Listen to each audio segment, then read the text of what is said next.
राज्यातल्या पालिका निवडणुकीनंतर शिवसेनेमध्ये भाकरी फिरणार आहे का? पालिका निवडणुका ही शिंदेंच्या शिवसेनेमधली मंत्र्यांची लिटमस टेस्ट असणार आहे का? या निवडणुकीनंतर शिवसेनेमध्ये अंतर्गत निवडणुका होऊन पक्षांतर्गत सुद्धा मोठे फेरबदल केले जातील अशी शक्यता वर्तवली जाते। मोठी बातमी समोर येते, निवडणुकीनंतर सेना भाकरी फिरवणार आहे का अशा चर्चांना आता ऊत आलेला आहे।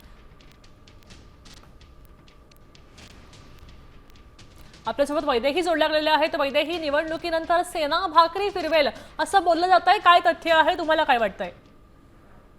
नक्कीच आपण बघतोय की आता महापालिका निवडणुका अगदी तोंडावर आहे आणि अशातच अनेक महत्त्वाच्या मंत्र्यांवर त्या जबाबदाऱ्या सध्या देण्यात आलेल्या आहेत।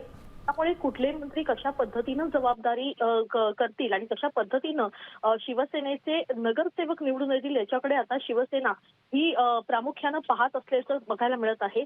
याच्यावरच मंत्र्यांचे परफॉर्मन्स कशा पद्धतीचे असतील याच्यावर देखील एक लक्ष ठेवलं जाणार आहे आणि त्या अनुषंगानं पुढील काही बदल होणं अपेक्षित असल्याचं म्हणणं सध्या पक्षांकडून व्यक्त केलं जात आहे।